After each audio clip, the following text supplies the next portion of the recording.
What does it mean to become individuated? Having gone through the fire to attain what is true and lasting, our inner core self arises when we've attained an essence spark which is immortal and can survive and flourish in the thick of the worst. But before that, we're light years away from our becoming, in our homecoming reunion with humanity. When we become bored with the customary, the tried and tested, and allow ourselves to ache for something new, life becomes rewarding. When we approach life as we know nothing, only then do we come to truly know everything. When we abandon the shrapnel of personal illusion, self-importance, and prepare to meet things from a different side, with the willingness to be surprised, only then does the old break loose and make way for the new, so that the new earth consciousness can arise. So Prince William has his South Node in Capricorn. And when we think of the Capricorn archetype, images of prestige, keeping up with tradition, and the status quo come in mind. But another thing that a South Node in Capricorn thrives on is respect from others because of this inward feeling of self-importance and superiority. These people value being able to achieve a higher social status. And what would be a higher social status than becoming King of England?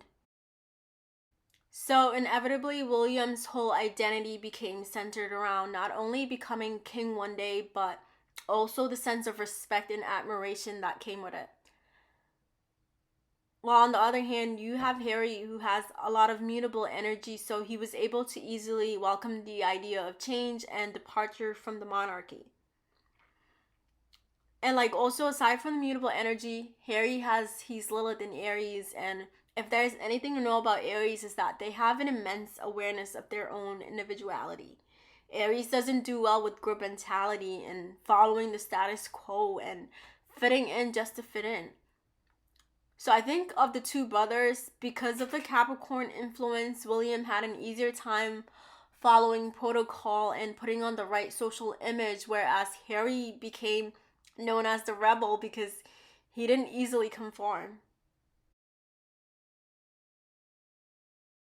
But when we do things solely just to put up a good image, it usually means our inner self becomes buried and the ego takes over.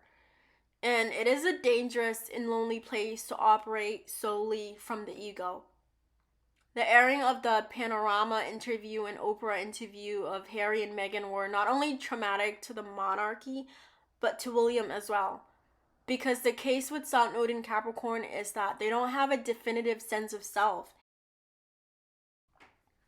His dignity and self-respect is derived from the public's admiration and devotion to the royal family. To be quite frank, it's hard for William to see himself as a separate entity. Unlike his mother and Harry, he fell prey.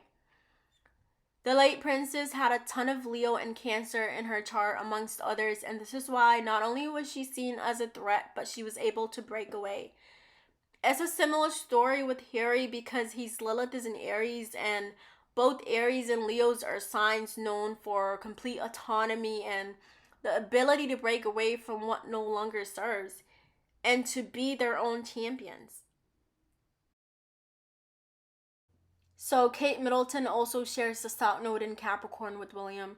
One of the reasons why she was able to easily fit in with the royals is Capricorn's liking for tradition and preserving the status quo and what has already been established. Another thing I found quite intriguing is the fact that not only do William and Kate have composite Cancer node, but so do Harry and Meghan.